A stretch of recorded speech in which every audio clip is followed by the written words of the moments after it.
नमो अरिहन्ताणं नमो सिद्धाणं नमो आयर्याणं नमो वज्रायाणं नमो लोये सौसाहुरम्। मंगलम भगवान वीरो मंगलम गौतमो गणे मंगलम कुंद कुंदार्यो जैन धर्मोस्तु मंगलम।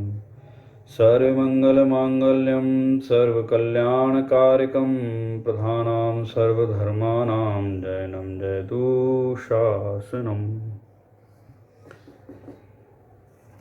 श्रुत पंचमी पर्व की बेला पर हम यहाँ चर्चा करने बैठे हैं लिपिबद्ध आगम का आगमन। श्रुत पंचमी पर्व का शुभ दिवस है और पर्व का अर्थ होता है पवित्र होना, और उस पर्व का वास्तविक अर्थ ये भी होता है परिवर्तन होना, अर्थात अपने जीवन में परिवर्तन होना, परिवर्तन करना, कार्य करना, क्रियाशील होना इत्यादि बहुत से अनेक अर्थ होते हैं जो इस बात को हमें बताते हैं कि हमारे जीवन में अभी जो मिथ्यात्व आदि की, अज्ञान आदि की परंपरा चल रही है, तो पर्व आदि में हम अपने स्वरूप का विचार करें और उस परंपरा को तोड़ करके हम सद्ज्ञान की परंपरा को जागृत करें। इसलिए इसका श्रुत पंचमी नाम का पर्व है। अब श्रुत पंचमी पूरा नाम कैसे पड़ा ये हम कथा के आखिरी में जानेंगे। अभी हमने पर्व शब्द का अर्थ समझा। हम एक अनादि निधन वस्तु की व्यवस्था को समझते हैं। तो सबसे पहले तो मैं आपको ये बताना चाहता हूँ कि जिन्माणीय वस्तु स्वरूप वर्तमान का नहीं है, यह अनादि निधन है, अर्थात अनिधन है, मिटने वाला नहीं है, जिसे हम अनादि अनंत के नाम से जानते हैं। वस्तु का स्वरूप विद्वान भूतकाल में भी था, वर्तमान में भी है और भविष्य काल में भी रहेगा। वह वस्तु का स्वरूप केवल ज्ञानी अपने ज्ञान में स्पष्ट रूप से देखते हैं, जानते हैं, वे जान रहे हैं, और उनके द्वारा ही हमें यहाँ तक ये परंपरा से प्राप्त हुआ है। परंपरा कैसे प्रारंभ हुई हम संक्षेप में 2 मिनट में समझ लेते हैं। पहला काल, दूसरा काल और तीसरा काल, ये 3 काल तो यहाँ भोग भूमि होती है। ये भोग भूमि के काल हैं, जहाँ से जीव मोक्ष नहीं जाता है, केवल भोगी ही जहाँ रहते हैं। ये 3 भोग भूमि के काल हैं। चौथा काल मोक्ष जाने के लिए प्रारंभ होता है, जहाँ से जीवों का मोक्ष जाना प्रारंभ होता है। इसी क्रम में जब भोग भूमि के तीसरे काल में 14 कुलकर उत्पन्न होते हैं, वे विभिन्न प्रकार की शिक्षाएं देते हैं, जिसमें 14वें कुलकर राजा नाभिराय उत्पन्न हुए। नाभिराय के पुत्र का नाम था राजा ऋषभदेव, राजकुमार ऋषभदेव। वे ही आगे जाकर के केवली ऋषभदेव के नाम से प्रसिद्ध हुए, जिन्हें हम प्रथम तीर्थंकर के नाम से भी जानते हैं। इस प्रकार से प्रथम तीर्थंकर, दूसरे अजितनाथ आदि लेकर के ऐसे पार्श्वनाथ और महावीर तक की परंपरा में एक कुड़ाकोड़ी सागर में चौथे काल में 24 तीर्थंकरों का अवतरण हुआ। पहले तीर्थंकर ऋषभदेव और अंतिम तीर्थंकर भगवान महावीर, जिनके नाम से हम सभी भली भांति परिचित हैं। भगवान चौथे काल में भी बीच में भी बहुत सारे स्थानों पर, बहुत सारे बीच में कई काल ऐसे आए कि जिनमें धर्म का अभाव जैसा हो गया, मान लो हो नहीं, लेकिन चूंकि वहाँ धर्म तीर्थ के प्रवर्तक तीर्थंकर आदि की उत्पत्ति हुई, तो उनके उत्पन्न होने से वह धर्म तीर्थ पुनः फिर से जागृत हो गया और फिर से निराबाध रूप से चलने लगा। 24वें तीर्थंकर भगवान महावीर हुए, आज से लगभग 2600 वर्ष पूर्व। उन महावीर के मोक्ष जाने के पश्चात 3 केवली और हुए, जिन्हें हम अनवद्य केवली के नाम से भी जानते हैं। गौतम गणधर, इंद्रभूति कहते हैं जिन्हें, दूसरे नंबर के सुधर्माचार्य, तीसरे नंबर के हैं जम्बू स्वामी। ऐसे 3 और अनवद्य केवली महावीर भगवान के मोक्ष जाने के पश्चात हुए। उसके बाद कोई केवली नहीं हुए।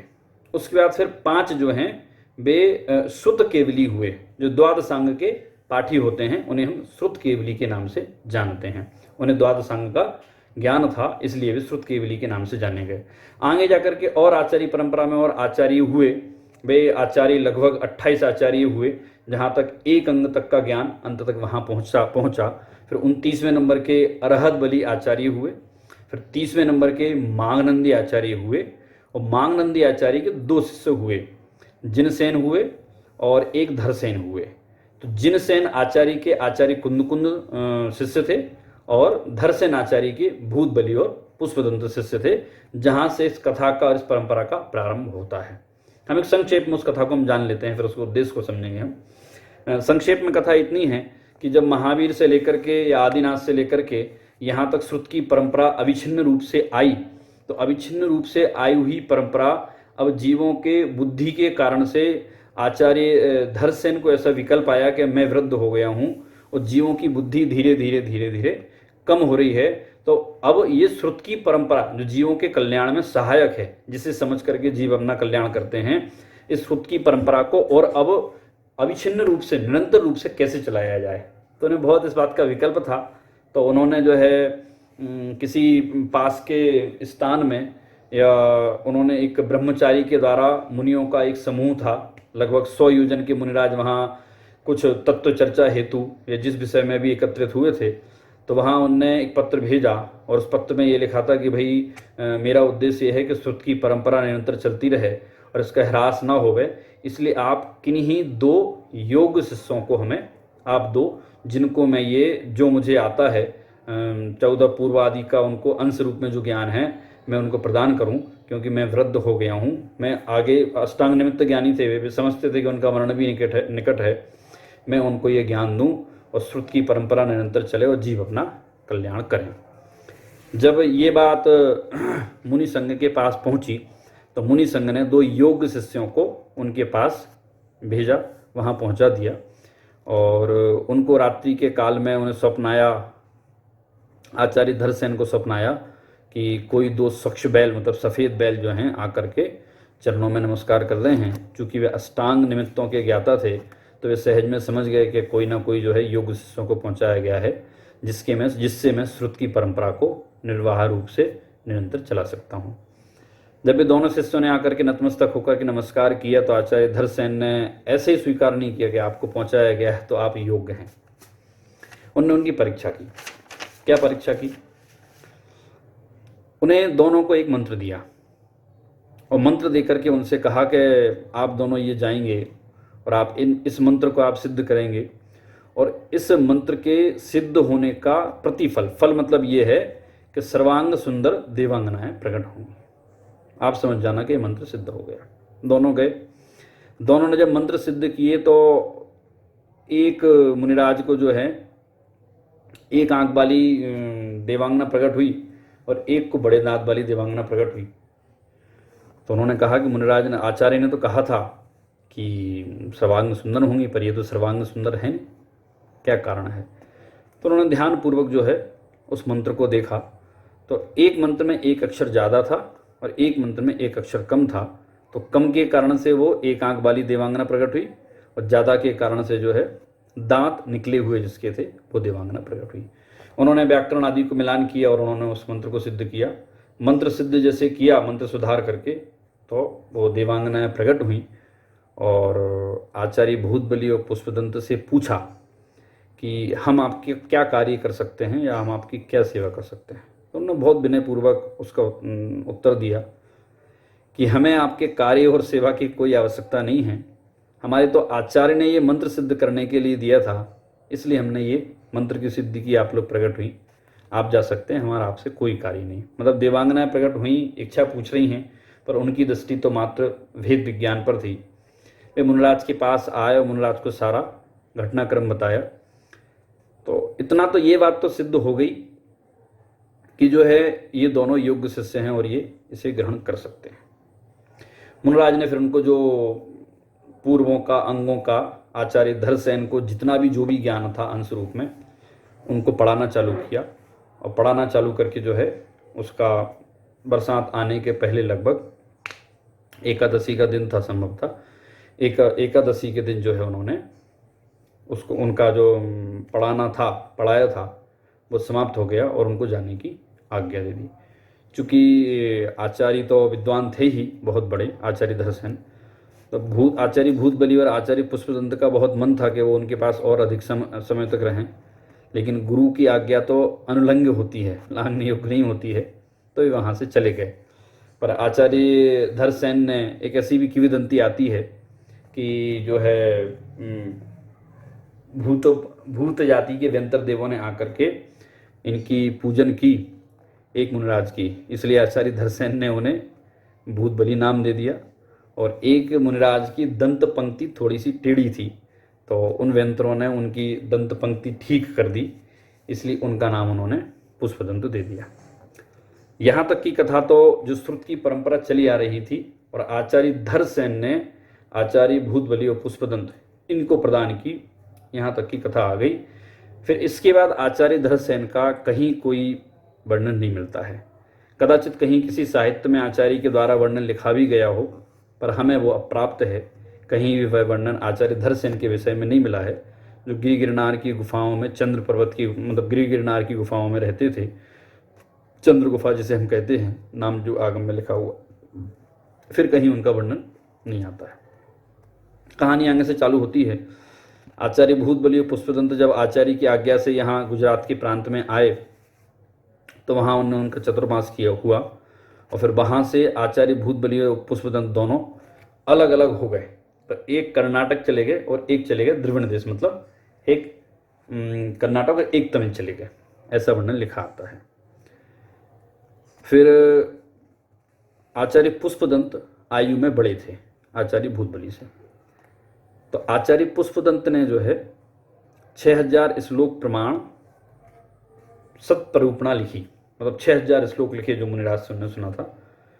पर चूंकि आचार्य पुष्पदंत को ऐसा लगा कि मेरी आयु अल्प है और हो सकता है मैं ये ग्रंथ पूरा ना कर पाऊँ, तो पुष्पदंत के जो है जिन पालित शिष्य कह सकते हैं हम, वैसे गृहस्थ अवस्था के भांजे थे वो, जिन पालित शिष्य थे उनके द्वारा उन्होंने जो है वो 6000 श्लोक प्रमाण जो प्ररूपणाएँ लिखी गई थी, सब प्ररूपणाएँ मतलब गाथाएँ लिखी गई थी, वो 6000 श्लोक प्रमाण उन्होंने उनके साथ पहुंचाया कि आगे का बोले ये आचार्य भूतबली इसको आगे बढ़ाएंगे।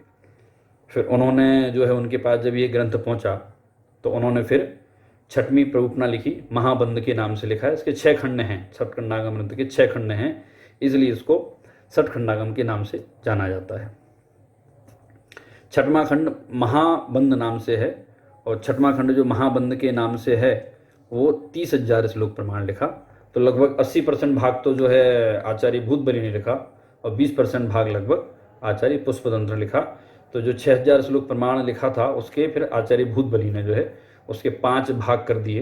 तो 5 वो और एक ये महाबंध अधिकार जो अपने आप में बहुत विशाल है, वह जो है लिखा गया, और ऐसे 60 खंडागम ग्रंथ की रचना हुई। वर्तमान में मूल बद्री जैन बद्री में इन ग्रंथों का जो है मूल ग्रंथ हैं ताड़पत्र पर लिखे हुए। तो महाबंध की तो प्रतियाँ पूरी मिलती हैं और बाकी भी और प्रतियाँ मिलती हैं। तो जब कभी आप लोग सब जाएं वहाँ तो आप अवश्य ही उन मूल ग्रंथों के दर्शन करें जो करने योग्य हैं। और वर्तमान में भी उनकी जो है अनुवाद हिंदी में, संस्कृत में, सब में अनुवाद हैं, अध्ययन करने योग्य है। जो अध्ययन कर सकता है उसे अध्ययन करना चाहिए। इस प्रकार से यहाँ तक सठखंडागम ग्रंथ की जो है रचना हुई। अब इस पर एक वर्णन ऐसा आता है कि आचार्य कुंद देव ने परिक्रम नाम से एक 12,000 श्लोक प्रमाण एक टीका लिखी है, वर्तमान में अनुपलब्ध है। चूँकि उसका वर्णन किन्हीं किन्हीं आचार्यों के द्वारा लिखा गया है कि परिक्रम टीका में ये लिखा है, जो पद्मनंदी हैं कौंडपुर के, तो पद्मनंदी तो कौंडपुर के आचार्य कुंद देवी ही हैं, और उन्होंने जो है उसके ऊपर परिक्रम नाम की टीका लिखी जो वर्तमान में अनुपलब्ध है। वैसे अनुपलब्ध तो बहुत साहित्य ऐसा है जो अनुपलब्ध हैं। जब ये सठखंडागम ग्रंथ की और जो हिंदी अनुवाद आदि किया गया है, तो जिन विद्वानों ने किया कि उनका कहना ये है, लिखना ये है कि वर्तमान में जो साहित्य है वह श्रुत परंपरा से प्राप्त साहित्य का बहुत अल्प साहित्य है, परंतु यह भी इतना विशाल है जैसे मानो हिमालय पर्वत के समान हो। और हम एक लाइन में कहें तो हमें आत्मकल्याण करने के लिए वर्तमान का जो साहित्य है, ग्रंथ आदि हैं, ये हमें प्राप्त हैं। फिर इसके ऊपर धवला, जय धवला आदि जो है, जय धवला, महाधवला आदि, इसके ऊपर टीका लिखी गई आचार्य जिनसेन के द्वारा। और इसी समय का कसाय प्रावृत नाम का भी एक ग्रंथ है। तो मूल ग्रंथ जो है श्रुत परंपरा से आए, वह कसाय प्रावृत और सठखंडागम को कहा जाता है, जो मूल परंपरा से हमें प्राप्त होते हैं। ये 2 हैं। फिर उनके ऊपर जय बताया ना कि जैसे धवला, जय धवला, महाधवला आदि टीकाएँ लिखी गई। फिर उनके ऊपर उनके आधार से और अनेक आचार्यों के द्वारा टीकाएँ लिखी गई हैं, जहाँ यहाँ उनका विषय बताने से अभी अपना विषय विस्तार को प्राप्त होगा, इसलिए हम उनकी चर्चा नहीं करते हैं। हम तो एक लाइन में ये समझते हैं कि सठखंडागम में जो चर्चा आई है उसे हम प्रथम श्रुत स्कंद कहते हैं। और आचार्य कुंद देव ने जो 84 पाहुड़ लिखे हैं, वर्तमान में हमें पंच परमागम तो प्राप्त हैं ही, तो वे 84 पाहुड़ पंच परमागम को द्वितीय श्रुत स्कंद कहा जाता है।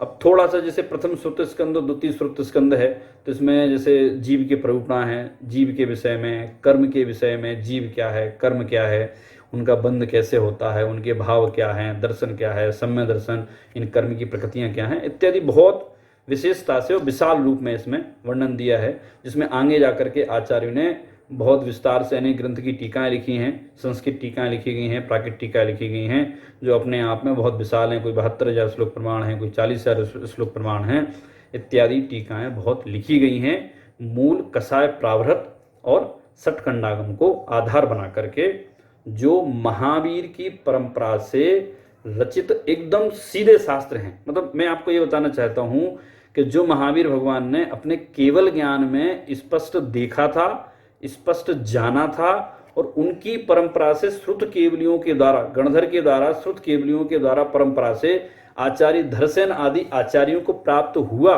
तो वह महावीर भगवान की सीधी वाणी से ही प्राप्त हुआ। इसलिए हम उसे कहते हैं कि ये हमें महावीर भगवान की परंपरा से ही ये हमें जनवाणी हमें प्राप्त हुई है। इसलिए जितने महावीर भगवान की प्रत्यक्ष वाणी आदर करने योग्य और श्रद्धान करने योग्य है, उतने ही उनके द्वारा बताई हुई परंपरा से ये जो लिखित श्रुत परंपरा है, लिपिबद्ध श्रुत परंपरा है, ये भी उतने ही आदर करने योग्य, विचार करने योग्य, चिंतन करने योग्य है। भगवान महावीर की वाणी, तीर्थंकर आदि केवली आदि की वाणी जैसे सम्यक दर्शन में निमित्त बनती है, ऐसे ही सम्यक दर्शन में निमित्त ये लिपिबद्ध जो आगम हैं, यह भी सम्यक दर्शन में निमित्त है। अर्थात इसका भी श्रद्धान ज्ञान करने से अवश्य सम्यक दर्शन हो सकता है, होता है, और हमें करना चाहिए। ये तो सठखंडागम का विषय हमने जाना है।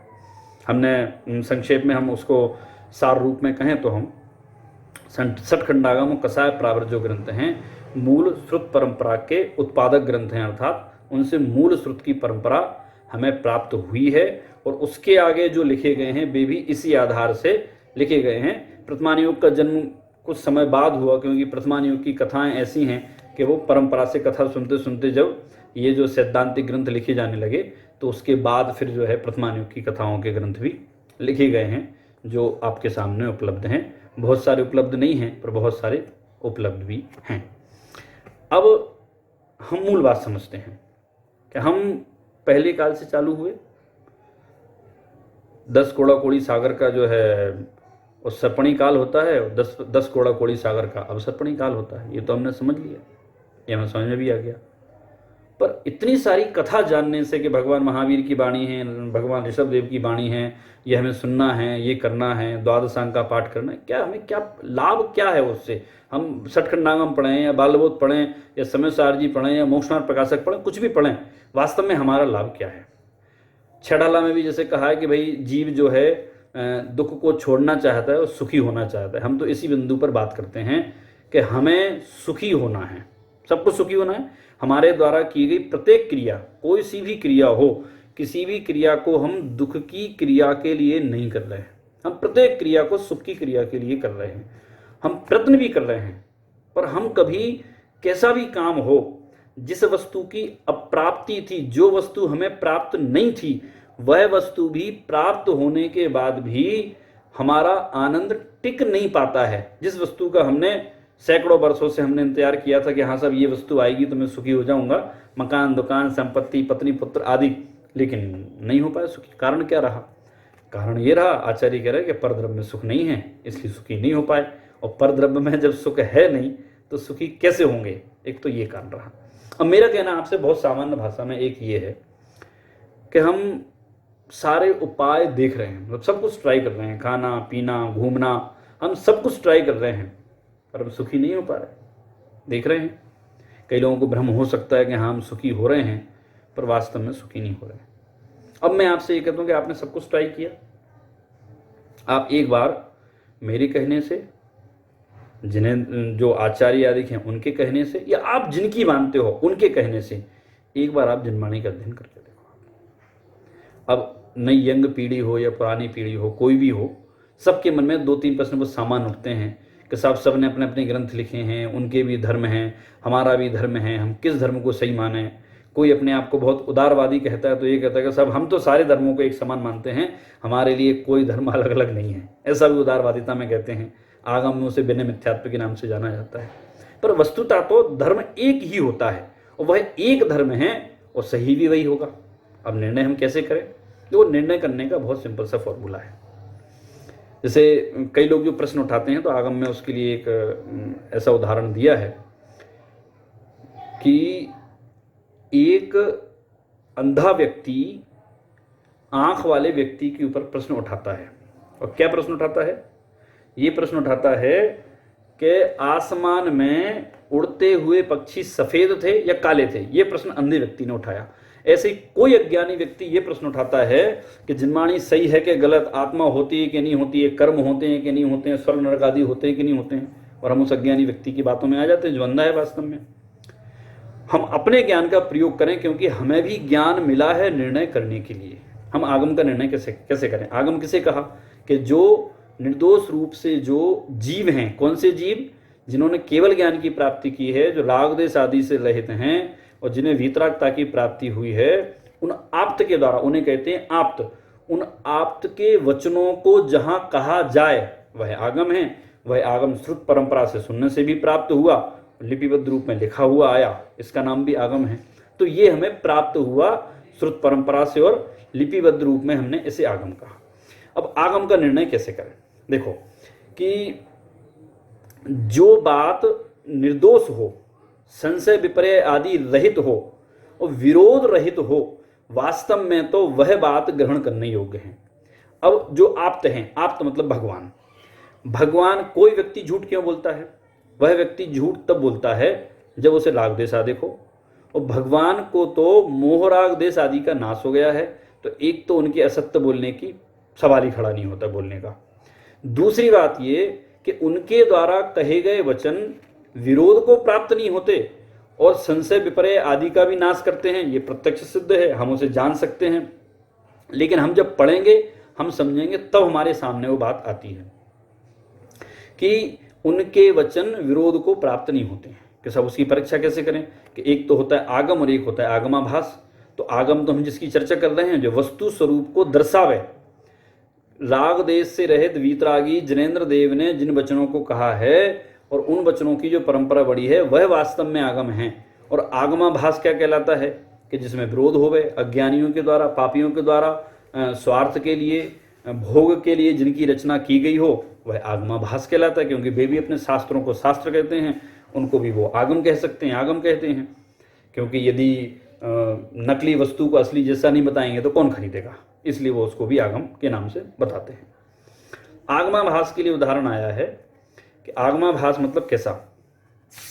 आगमाभास के लिए उदाहरण आया कि किसी व्यक्ति ने जाते हुए बच्चों से ये कहा, जल्दी दौड़ के जाओ, नदी किनारे लड्डू बट रहे हैं, लड्डू पड़े हैं, मतलब बटने पड़े हैं वहां पे। या किसी व्यक्ति ने ऐसा कहा कि ये छोटी कनिष्ठिका उंगली के अग्रभाग पर 100 हाथी बैठते हैं या बैठे हुए हैं। अब किसी व्यक्ति ने किसी व्यक्ति से कहा, लेकिन जब परीक्षा की गई कि नदी किनारे लड्डू पड़े हैं कि नहीं पड़े, ढेर सारे लड्डुओं के ढेर लगे हैं, तो वहां ढेर नहीं लगे थे। जब ये परीक्षा की गई ये कि छोटी, ये हाथ की छोटी कनिष्ठिका उंगली पर 100 हाथी, क्या एक हाथी का पैर भी नहीं आ सकता है, एक हाथी भी नहीं आ सकता है, तो ये सिद्ध हो गया। इसे बोलते हैं विरोधी वचन। इसलिए जहां जो वचन विरोध को प्राप्त होवे, जो कहा जावे और वे विरोध को प्राप्त हो जावे, ऐसे बहुत सारी बातें हैं। रागी द्वेषी जीवों को भगवान मान लेना, वे भगवान सृष्टि के कर्ता हैं, उनको कर्ता मान लेना। फिर उनमें प्रश्न हम ये खड़ा करते हैं कि भाई वे भगवान बने हैं, उन भगवान ने जगत को बनाया है, तो जगत को किसने बनाया है, उन भगवान को किसने बनाया है? फिर ऐसे बहुत सारे प्रश्न हैं। फाइनली बात हमारे पाले में आती है कि जिनेंद्र देव ने बताया है कि जगत स्वयं सिद्ध और अनादि अनिधन, अर्थात अनादि अनंत है, जिसकी ना कभी उत्पत्ति न जिसका कभी नाश होगा। तो जो वीतरागियों के द्वारा बताया जावे वह आगम है, जो संशय विपर्य आदि का, भ्रम आदि का नाश करता है और हे उपादेय की बुद्धि पैदा करता है और हमें सुख के मार्ग के लिए हमें प्रेरणा देता है, वह तो वास्तव में आगम कहलाता है। और आगमाभास जो अज्ञानियों के द्वारा, अज्ञानी मनुष्यों के द्वारा कहा गया है, और अज्ञानी मनुष्य जिसका पोषण करते हैं भोग आदि के लिए, अन्य प्रकार के राग द्वेष आदि के लिए, उसका नाम कहलाता है आगमाभास। हमारे पास वर्तमान में जो मूल आधार है वह आगम ही है। हमें इसके ही श्रद्धांश से जो है हमें ज्ञान करना। क्या ज्ञान करना है? कैसे ज्ञान करना है? बहुत सारे लोगों के मन में ये प्रश्न उठते हैं कि साहब हम कैसे ज्ञान करें, हम कैसे पढ़ें, हम कैसे समझें, हम कैसे समझ सकते हैं। आगम में उसकी विधि आई है जिनवाणी में। क्या विधि आई है जिनवाणी में कि सबसे पहले तो आपकी बुद्धि जैसी है तो थोड़ा हल्का ग्रहण करें। हल्का ग्रहण करें मतलब जो आप समझ सकते हैं। 7 तत्व के नाम हैं, 6 द्रव्य आदि के नाम हैं, मंदिर जाने की विधि है, श्रावक की विधि है, श्रावक क्या है, ऐसे हम ये पढ़ें। और जैसे जैसे आपकी बुद्धि का विकास हो फिर धीरे धीरे आपका उसका अध्ययन और बढ़ावें। लेकिन आप अध्ययन करें पर उसका जो व्यक्ति जानकार हो, जो गुरु जानकार हो, विद्वान जानकार हो, आपने जो समझा है आप उनसे भी उस विषय में चर्चा करें। क्योंकि आप यदि उनसे उस विषय में चर्चा नहीं करेंगे और आप अपने मन से यदि ले लेंगे तो हो सकता है वो अर्थ गलत भी हो जाए। क्योंकि जो श्रुत है वो श्रुत जो है 2 प्रकार का होता है, एक द्रव्य श्रुत होता है और एक भाव श्रुत होता है। तो भाव श्रुत जो है वह तो अनादि अनंत है। भाव श्रुत मतलब भाव रूप जो वस्तु का स्वरूप है वह तो अनादि अनंत है, उसे तो कहने की आवश्यकता ही नहीं है। द्रव्य श्रुत है जो वर्तमान में लिखा हुआ है जिस भाषा में, वह द्रव्य श्रुत कहलाता है जो लिखा हुआ है। द्रव्य श्रुत में तो परिवर्तन हो जाता है, आ सकता है, होता है, परंतु भाव श्रुत में कोई परिवर्तन नहीं है। क्यों? क्योंकि द्रव्य श्रुत में भाव श्रुत की मुख्यता है। उसमें जो वर्णन लिखा है वह वर्णन आप किस भाव से लेते हैं। यदि आप उसे वीतरागता के भाव से लेते हैं, आत्मकल्याण की भावना से लेते हैं तो आत्मकल्याण का भाव उत्पन्न होगा। कोई राग द्वेष आदि की भावना से लेते हैं तो राग द्वेष आदि उत्पन्न होंगे। जैसे बोले जैन शास्त्रों में, जैन आगम में सोना बनाने की विधि लिखी है। अब मुझे जैन शास्त्र पढ़ना है। क्यों पढ़ना है? क्योंकि सोना बनाने की विधि लिखी है। तो वास्तव में शब्द तो वे लिखे हुए हैं उसमें, लेकिन शब्द लिखे हुए होने के बाद भी जो शब्द लिखे हैं वे क्या हैं वास्तव में? वे तो शब्द हैं मात्र। लेकिन उनका वास्तव में हम जो अर्थ ग्रहण करेंगे, उनका अर्थ ग्रहण करना अर्थात उनका भाव ग्रहण करना, मुख्य बात वो है। आगम में किस नए से क्या कहा गया तो उसकी विधि बताइए कि भाई सबसे पहले आप क्या करो कि सबसे पहले आप जो ग्रंथ पढ़ रहे हैं, जैसे आप गाथा पढ़ रहे हैं, श्लोक पढ़ रहे हैं या कोई लिखी हुई और डिटेल पढ़ रहे हैं, तो सबसे पहले तो आप उसे शुद्ध रूप में पढ़ो आत्मकल्याण की भावना से। भावना भी आत्मकल्याण की होना चाहिए, दूसरी भावना नहीं होनी चाहिए। आत्मकल्याण की भावना से आप उसे पढ़ें। आत्मकल्याण की भावना से आप सबसे पहले उसे शुद्ध पढ़ें। फिर पढ़ करके यदि आपको उसके कुछ शब्द स्पष्ट नहीं हो रहे हैं तो उन शब्दों को फिर आप तोड़ें, एक एक करके तोड़ें। और फिर उन शब्दों को, उन्हें कहते हैं विच्छेद करना। और उन शब्दों को विच्छेद करने के बाद, उन शब्दों को तोड़ने के बाद फिर आप उनका आगम के अनुसार, जिनवाणी के अनुसार नए आदि लगा करके उनका अर्थ करें। क्योंकि जहां जिस अपेक्षा से बात आई है उस अपेक्षा को ग्रहण करना होगा, तो नए का विषय है, नए आदि के द्वारा उसे ग्रहण करें। और फिर जब नए आदि के द्वारा उसका ग्रहण हो जाए फिर उसका ऊहापोह अर्थात फिर आप उसका चिंतन करें, आप उसका विचार करें बारंबार। आप सोचें कि हाँ इसमें ये विषय में ये आया है, ये आया है, और आपको जो शंकाएं हो वो आप लिखें और उसके जो जानकार हैं उनसे पूछें, जिनवाणी का अध्ययन करें, तो धीरे धीरे धीरे हमारे प्रश्नों के उत्तर मिलते जाएंगे। हमारा सबसे बड़ा आनंद क्या होता है कि जो हमारे मन में एक प्रश्न उठे कि संसार कब से है, किसने बनाया है, कौन नाश करेगा, जब हमारे इस प्रश्न का सही उत्तर नहीं मिलता है तो हमें कदाचित अंदर में आता है कोई इसका उत्तर नहीं दे पाता है, कोई उत्तर नहीं देता है, पता नहीं इसका उत्तर है कि नहीं। लेकिन जब हम जिनवाणी में पढ़ते हैं और उसका उत्तर मिलता है कि साहब जगत न किसी ने बनाया है, न कोई उसका नाश करेगा, अनादि निधन परंपरा सहित है, तो फिर हमें कहीं ना कहीं प्रश्न का जवाब मिलता है तो हमें थोड़ा आनंद आता है। ऐसे करके हम जिनवाणी के अध्ययन को पढ़ें। उसमें उस आगम को पढ़ने के और भी एक विधि आई है, जैसे शब्दार्थ, नयार्थ, मतार्थ, आगमार्थ और भावार्थ 5 नामों से जाना जाता है। वो भी विधि जो मैंने बताई वो एक अध्ययन करने की विधि है, ये भी अध्ययन करने की विधि है। हम आगम के अध्ययन करने की विधि के पश्चात उसका उद्देश्य क्या है विधि का, हम ये भी बात भी समझेंगे हम। तो आगम का अध्ययन करने की सबसे पहले क्या है? शब्दार्थ। सबसे पहले आप शब्दों को पढ़ो। दूसरा आया नयार्थ, अर्थात किस नए से उसमें बात कही गई है, निश्चय नए से कही है कि व्यवहार नए से कही है। फिर आया अपना मतार्थ, अर्थात अन्य मतावलंबी इस विषय में क्या मानते हैं और उनका मत सही है कि नहीं और हमारा मत कैसा है। तो उससे क्या होगा, हमारे अंदर में दृढ़ता आती है कि सारा जगत राग में सुख मानता है और यहाँ जो आ रहा है राग में सुख नहीं है, सारा जगत परद्रव्य में सुख मानता है और यहाँ परद्रव्य में सुख नहीं है, ऐसा वर्णन आया है, तो हमारा श्रद्धान और दृढ़ होता है। इसलिए मतार्थ अर्थात अन्य के भी मत जान करके श्रद्धान करना चाहिए। चौथा आया आगमार्थ। आगमार्थ का अर्थ होता है आगम का अवलंबन लेकर के, अर्थात आगम में जो वर्णन आया है उसका श्रद्धान करके, ये कहलाए आगमार्थ। चौथा है भावार्थ। पांचवा है भावार्थ, अर्थात इसके भाव को ग्रहण करना। कि इसमें क्या कहा, तो भावार्थ जो है ये सब में लगेगा, ये एक में नहीं लगेगा, क्योंकि एकस्य शब्दों अनेकों अर्था। जैसे चोर शब्द है, तो चोर शब्द हम समझते हैं चोरी करने वाला, पर दक्षिण में जब चोर शब्द बोला जाता है तो उसका अर्थ होता है चावल करना। ऐसे संस्कृत में गौ शब्द है, तो गौ शब्द का एक रूढ़िवादी अर्थ है तो गाय है, पर गौ शब्द का और भी अर्थ होता है, पृथ्वी भी होता है, जल ले जाने वाली स्त्री भी होती है। ऐसे 11 अर्थ आते हैं गौ शब्द के। तो जहां जिसका प्रयोग हो, जिसका प्रयोग, शब्द का प्रयोग हो, उस समय हमें उसका वैसा अर्थ ग्रहण करना चाहिए। लेकिन भावार्थ सब में लगेगा। भावार्थ का अर्थ है भाव के द्वारा उसको ग्रहण करना। अब ग्रहण कैसे करना, अब जैसे नया अर्थ आया, तो नया अर्थ में क्या कहा कि निश्चय न व्यवहार नहीं की चर्चा आई है। यथार्थ है, सत्यार्थ है, वह निश्चय नहीं है, और जो अभूतार्थ है अर्थात झूठा है वह व्यवहार नहीं है। और उसकी जगह जगह निश्चय नहीं की निश्चय नहीं के स्थान पर चर्चा आई, व्यवहार नहीं की व्यवहार नहीं के स्थान पर चर्चा आई। तो किस स्थान पर किस नए से बात की गई है हमें ये समझना होगा। जैसे पुण्य और पाप दोनों बंधन का कारण है, वास्तव में बंधन का कारण है दोनों, पर जब हम मंदिर जाने की बात करते हैं, किसी को समझाना हो नए श्रोता को, तो हम कहते भाई मंदिर जाना चाहिए, पुण्य का बंध होता है। तो वो हमें एक नए की अपेक्षा समझनी भी होगी और नए की अपेक्षा हमें समझानी भी होगी। और इन सब का जो मूल आधार होगा वह आगम ही होगा। आगम क्यों होगा, क्योंकि आगम महावीर की परंपरा से हमें यहाँ तक प्राप्त हुआ है, इसलिए वह आगम ही हमारा मूल आधार होगा और हम किसी को आधार नहीं बना सकते हैं।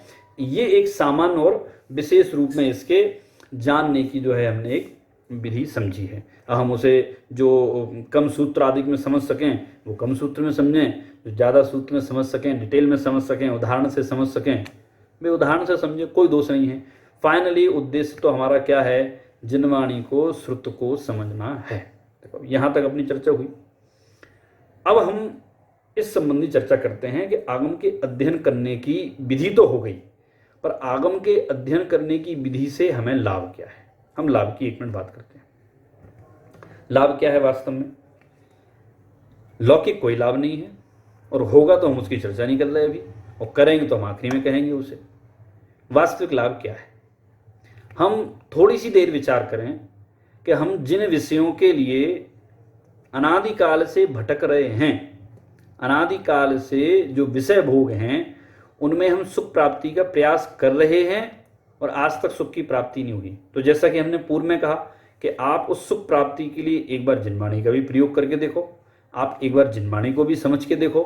जिनवाणी में भी जो तत्व की चर्चा आई है वह चर्चा भी तो वास्तव में हमारे कल्याण की ही चर्चा आई है ना, दुख की चर्चा तो नहीं आई है ना। तो यदि हम जिनवाणी का आश्रय लेते हैं तो हमें वैराग्यमयी 12 भावनाएं आदि हैं, ये हमारे ज्ञान में आती हैं। मेरा क्या स्वरूप है, शुद्धता मेरा स्वरूप है, हमारे ज्ञान में ये आता है। क्यों आता है, क्योंकि वास्तव में मैं ऐसा हूं, अर्थात मुझे अपने आप को जानने का अवसर मिलता है। हम यदि वास्तव में सुखी होना चाहते होते तो अभी तक हो गए होते। अनादिकाल में हम मुनिव्रतधार अनंतवार ग्रैवक उपजायो और पे निज आत्म ज्ञान बिना सुख लेस न पायो, कि हमने अनंत काल में अनंत बार मुनिव्रत धारण किया पर सुख की प्राप्ति नहीं की। क्यों नहीं की, इसलिए नहीं की वास्तव में क्योंकि हम कहीं ना कहीं एक वस्तु स्वरूप के श्रद्धान में भूल कर जाते थे। लेकिन अब फिर हमें ये अवसर आया है, फिर ये पर्व का अवसर आया है। सारे पर्वों का यदि मैं राजा कहूँ तो ये श्रुत पंचमी पर्व ही है। जानते हैं क्यों, क्योंकि और पर्व होते हैं, महावीर निर्माण दिवस होता है, 10 लक्षण पर्व होते हैं, चतुर्दशी पर्व होता है जो त्रैकालिक पर्व हैं, और भी तात्कालिक पर्व हैं, दीपावली आदि पर्व हैं। इनका ज्ञान हमें कहाँ से हुआ, आगम से हुआ, श्रुत से हुआ, इस जिनवाणी से हुआ। इसलिए हमें इसका श्रद्धान करना सर्वप्रथम योग्य है और हमें इसका श्रद्धान दृढ़ता से रखना होगा। क्योंकि यदि हमें आगम का श्रद्धान नहीं हुआ तो फिर हम आगे कैसे बढ़ेंगे बताइए आप। सारा जगत जिस दौड़ में दौड़ रहा है, वर्तमान के काल में भी हम देखते हैं, हम उसकी कोई डिटेल में चर्चा नहीं कर रहे हैं। सारा जगत ये कहता था कि असंभव नाम का शब्द हटा दो डिक्शनरी में से, कुछ भी असंभव नहीं होता है। कुछ पुद्गल के परमाणुओं को मिलाकर के मोबाइल, मशीन आदि, ट्रेन, हवाई जहाज बना दिए, तो ऐसा लगा कि अब तुम सारे जगत के सब कार्य कर सकते हैं। अंततः क्या हुआ, आज वर्तमान में जिस महामारी के काल में सब चल रहे हैं, आखिरकार प्रत्येक व्यक्ति यही कहता है ना कि इंसान के हाथ में, व्यक्ति के हाथ में सब कुछ नहीं है। वो तो प्रकृति जो करेगी वो करेगी। प्रकृति अर्थात कर्म होते हैं। प्रकृति मतलब भगवान नहीं करेगा कोई। प्रकृति अर्थात प्रत्येक जीव के कर्म हैं या प्रकृति की व्यवस्था है। पुद्गल के परमाणु हैं, वे स्वतंत्र रूप से जैसा प्रणमन कर रहे हैं। तो प्रत्येक स्थान पर हमें वैराग्य के स्थान हैं, हम वैराग्य धारण कर सकते हैं। पर वैराग्य धारण किस लिए? क्योंकि विषय भोगों में सुख नहीं है, हमें यह समझ में आ रहा है, परंतु सुख कहाँ है ये आचार्य हमें समझा रहे हैं, जिसमें सठखंडागम आदि ग्रंथ से लेकर के और सरल आदि ग्रंथ वर्तमान में उपलब्ध हैं। देखिए, वर्तमान में हमारा बहुत पुण्य का उदय है। इस समय में एक ठीक है टेम्परेरी महामारी है, ये भी चली जाएगी, जब भी जाए, महीने, 6 महीने, 8 महीने में ये भी चली जाएगी। पहले के काल में दुष्ट राजा हो जाता था, अपने कौन से कवि हैं, मुझे कवि का नाम याद नहीं आ रहा है, तो उन कवि ने तो जो है दुष्ट राजाओं के काल से 2-3 राज्य बदले, क्योंकि वहाँ उसके जैन धर्म पालने का, उसके धर्म पालने का उसका बहुत कठिन हो रहा था, इसलिए उसने वो राज्य बदले। आज हमारे सामने ऐसी समस्या नहीं है, हमें अपनी बात रखने के लिए, समझने के लिए समझाने वाले हैं, सुनने वाले हैं। आज मैं आपसे क्लास ले रहा हूँ, तो आप जिनने क्लास नहीं सुन पाई तो बाद में उसकी रिकॉर्डिंग सुन सकते हैं, ये सुविधा भी है। ग्रंथ भी उपलब्ध हैं।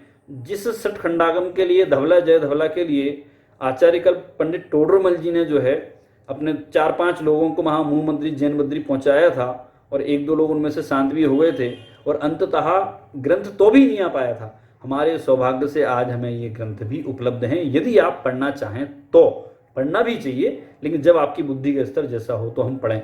आत्मकल्याण की सर्व सामग्री उपलब्ध है, बस हमारे पढ़ने की आवश्यकता है। इसलिए हम ये नहीं कह सकते साहब तो भगवान महावीर नहीं हैं। आदिनाथ के काल में तो बात ये अलग थी, भगवान महावीर के काल में यदि होते तो हम अभी तक सम्यक दर्शन कर लेते। ऐसा नहीं है। यदि ऐसा है तो आप भ्रम में हो। क्यों हो भ्रम में? कोई आप यदि भगवान आदिनाथ के, महावीर के समूह शरण में जाएं तो समूह शरण में जाने से कोई आपको जाति साथ ऐसा नहीं है कि भगवान महावीर आपको सम्यक दर्शन प्रदान कर दें और ये कहें कि ये लो सम्यक दर्शन और भेद विज्ञान कर लो। ऐसा कभी नहीं होता है। ऐसा वे भी जो है उपदेश देंगे, और उस उपदेश का यही अंश है, क्योंकि केवल ज्ञानी ने अपने केवल ज्ञान में जितना जाना है और उसका जो प्रकटपना आता है वो उसका जाना हुआ अंश आता है। और जितना गणधर ने ग्रहण किया है फिर उसका जो बताते हैं तो वे भी उसका अंश बताते हैं, और फिर आचार्यों ने लिपिबद्ध किया तो उसका भी अनंतमा भाग है। ऐसे करते करते हमारे पास अनंतमा भाग ही आ पाया, परंतु चिंता करने की बात नहीं है। ये अनंतमा भाग भी भेद विज्ञान करने के लिए एकदम पर्याप्त है। 1% भी शंका करने की जरूरत नहीं है। इसलिए मेरा कहना तो केवल मात्र इतना है, श्रुत पंचमी पर्व का शुभ दिवस है। हम प्रतिज्ञा करें, जैसे हम प्रतिदिन के कार्य करते हैं, खाने पीने, सोने, नौकरी जाने, व्यापार करने के, ऐसे हम आज नियम लें कि हम कम से कम 1 घंटा तो रोज स्वाध्याय करेंगे। किस दृष्टि से? मात्र सुखी होने की और आत्मकल्याण की दृष्टि से हम स्वाध्याय करेंगे। देखो, द्वादशांग में तो बहुत सारी चीजें आती हैं, ज्योतिष ग्रंथ भी आते हैं, द्वादशांग में व्याकरण भी आती है। जिनेन्द्र देव ने तो सारे जगत का स्वरूप देखा है ना। यदि आप समूह शरण में जाएं और समूह शरण में जाकर के आप जिनेन्द्र देव से पूछें कि साहब इस शरीर की रचना कैसी है, तो शरीर की रचना के विषय में बताएंगे। आप किसी पुद्गल की रचना के विषय में बोलेंगे तो पुद्गल की रचना के विषय में बताएंगे। आप व्याकरण का पूछेंगे, भाषा का पूछेंगे, सबका पूछेंगे। क्यों? उनके ज्ञान में तो सब आ रहा है। जैसे समुद्र है, अब दुकान में रखा हुआ हीरा, गांव में रखा हुआ हीरा, मेरी जेब में रखा हुआ हीरा, इन सब रत्नों का मूल स्थान तो जो है समुद्र है, रत्नाकर है। तो ऐसे ही जिनवाणी में जो भी बात आ रही है उन सब का तो मूल स्थान जिनेन्द्र देवी ही है, उनका केवल ज्ञान ही है। अब व्याकरण आदि हैं तो टोडरमल जी साहब ने भी लिखा है कि व्याकरण आदि यदि आपको समझ में आते हैं तो कुछ अंश तक आपको पढ़ लेना चाहिए, जिससे आगम के समझने में आपको सहायता होगी। पर व्याकरण आदि को ऐसा नहीं कि आप व्याकरण आदि ही पूरे पढ़ने लगें। ऐसे ज्योतिष ग्रंथ का वर्णन भी आता है, मंत्र सिद्धि के ग्रंथ भी आते हैं, नाट्य ग्रंथ भी आते हैं। वो द्वादशांग में नाम पढ़ो, क्या बचा है? कुछ भी नहीं बचा है। वाद्य ग्रंथ है, नाट्य ग्रंथ हैं, भोग ग्रंथ है, वो भी सब लिखे आते हैं। पर वे सब हमारे आत्मकल्याण के लिए प्रयोजनभूत नहीं है। वे प्रयोजनभूत नहीं है, इसलिए उनकी चर्चा नहीं आती है और हमें उनको ग्रहण करने की आवश्यकता भी नहीं है। हम 12 भावना के हिसाब से बात करें तो वास्तव में हमारे पास टाइम है कहाँ। आज मैं आपसे 1 घंटे के स्वाध्याय करने की बात कह रहा हूँ। मुझे नहीं पता कि आप में से कितने लोग 1 घंटे स्वाध्याय करेंगे या नहीं करेंगे। आप कहेंगे साहब हम तो 1 घंटे करते हैं। 1 घंटे करते हो 2 घंटे करो, 2 करते हो तो 4 करो, 4 करते हो तो 6 करो, 6 करते हो तो 10 करो। इसके सिवाय और करने योग्य है क्या? कुछ भी नहीं। क्यों? क्योंकि वास्तव में सुख का मार्ग तो यही है। यदि सुख के मार्ग को नहीं करेंगे, नहीं करोगे तो और करोगे क्या? दुख का मार्ग तो निरंतर हम बांध ही रहे हैं, पाप का बंधन तो हम कर ही रहे हैं। आप देखो, पुण्य के उदय से भोग आदि मिल जाते हैं और भोग आदि के मिलने पर हम क्या करते हैं? पाप का बंधन करते हैं। हम जनवाणी पढ़ें अपने हित के लिए। अब उसके और बहुत अंग हैं कि आप पढ़ें, पढ़ाएं, समझें, समझाएं। इसके योग जो जो हो सकता है सब वे आत्मकल्याण की भावना में जाएंगे। इसलिए व्याकरण आदि जो हैं और अन्य ग्रंथ आदि हैं, कई लोग हमसे कहते हैं, पूछते हैं कि साहब वो ज्योतिष ग्रंथ कौन से हैं। मुझे पता है, मैं टाल जाता हूँ फिर भी। क्यों? वो स्वाध्याय छोड़ करके ज्योतिष ग्रंथ पढ़ना चालू कर देंगे। कोई ज्योतिष ग्रंथ कोई परिवर्तन करने वाले नहीं हैं। और मैं ये भी नहीं कह रहा हूँ कि द्वादश अंग के भी अंग नहीं हैं, लेकिन वे अभी अप्रयोजनभूत हैं। समय नहीं है, ज़्यादा समय निकल रहा है, आयु कम है, शक्ति क्षीण है, जितना समय है, इसलिए प्रयोजनभूत शास्त्रों को हम पढ़ें। पर आप कहेंगे सब प्रयोजनभूत शास्त्र क्या है? क्या एक तो आपकी जैसी बुद्धि हो, मंद तीव्र, जैसा आपने ज्ञानवर्ण का क्षोभसम हो, फिर समय सार है, प्रवचन सार हैं, मोक्षमार्ग प्रकाशक हैं, आप पढ़ सकें तो ये षटखंडागम है, धवला हैं, जय धवला हैं, महाधवला हैं, लयन सार हैं, पुरुषार्थ सिद्धि उपाय हैं, रत्नगण श्रावकाचार है और बहुत सारे न्याय के ग्रंथ हैं। आप पढ़े ना, आप ग्रंथ कम से कम पढ़ना चालू तो करें। पढ़ करके आपको शंका तो कम से कम उठे। मैं तो कहता हूं कि यदि आपके अंदर शंका उठ रही है ग्रंथ पढ़ के, तो आप सही लाइन पे हो, आप समझ तो रहे हो। आगे के ग्रंथ के लिए पूछोगे तो कम से कम।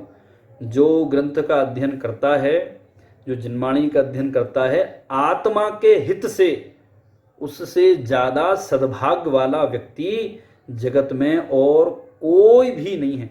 मैं नहीं बोल रहा हूं ये, आप बताओ। जिसे सुख का मार्ग मिल रहा हो और सच्चे सुख का मार्ग मिल रहा हो, सुख प्राप्ति का मार्ग मिल रहा हो, उससे ज्यादा सद्भाग्य वाला कौन होगा? भोगवादी कह सकता है कि साहब पैसे तो नहीं मिल रहे ना, धन तो नहीं मिल रहे है ना, रुपया पैसा तो नहीं मिल रहा है ना। पर मैं उससे कहता हूं कि जो जीव आत्मकल्याण के मार्ग पे चलेगा और उसे आत्मा का भान होगा, स्वभाव का भान होगा, और उस काल में जब आत्मकल्याण के मार्ग में जो शुभ विकल्प आदि करता है, तो उस विकल्प आदि में उसे जो पुण्य का बंध होगा, वह पुण्य का बंध पर्याप्त नहीं है।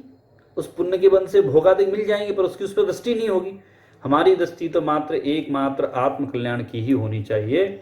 हम उसको सार में समेटते हैं। समय हो गया है कि आज श्रुत पंचमी के दिन लिपिबद्ध आगम की परंपरा का प्रारंभ हुआ था, और आज के दिन हम प्रतिज्ञा करें, अपने आसपास वाले माता पिता, भाई बहन, आस पड़ोस, रिश्तेदार वालों को समझाएं कि भाई यदि अपना हित चाहते हो तो जो महावीर की सीधी परंपरा से प्राप्त हमें ये ग्रंथादि उपलब्ध हैं, इनका आत्मकल्याण की भावना से अध्ययन करो और करना चाहिए। हम तो अपनी इस केवल ज्ञान टीवी पे भजन भी डाल देते हैं। कई लोगों को भजन अच्छे लगते हैं, वो कहते साहब हमें उसकी धुन अच्छी लगती है। तो हम कहते हैं आप धुन सुनो, आप भजन सुनो, उनके भाव सुनो। फिर हमारे पास फ़ोन आते हैं कि सब कुछ पढ़ने के लिए है क्या, कुछ सुनने के लिए है क्या। हम समय सार पढ़ने के लिए देते हैं, जो समय सार इस पर डला हुआ है अपने केवल ज्ञान टीवी पे। द्रव्य संग्रह है, मोक्षमार्ग प्रकाशक जी हैं, उसके बाद अपना क्रमबद्ध पर्याय है। ये तो हमने ऑडियो बुक में इसमें रिकॉर्ड करके डाल दिए हैं, जो आपको पढ़ने की भी आवश्यकता नहीं है। यदि आप कहीं बस से, ट्रेन से, फ्लाइट से यात्रा कर रहे हैं, आप अपने मोबाइल में चला लीजिए, आप सुन लीजिए। कुछ ना कुछ शब्द तो आपको ग्रहण होगा ना। तो मेरे कहने का अभिप्राय यह है, आत्मकल्याण करना है तो उसके बहुत साधन उपलब्ध हो गए हैं। विद्वान भी आपको समझाने वाले बहुत सहज में उपलब्ध हैं। आपकी बुद्धि भी अच्छी है, बस केवल आवश्यकता तो मात्र है आपके समझने की है। यही वास्तव में श्रुत पंचमी पर्व है। जिस दिन ये ग्रंथ को लिखा गया था वह श्रुत पंचमी पर्व के नाम से पूजा गया।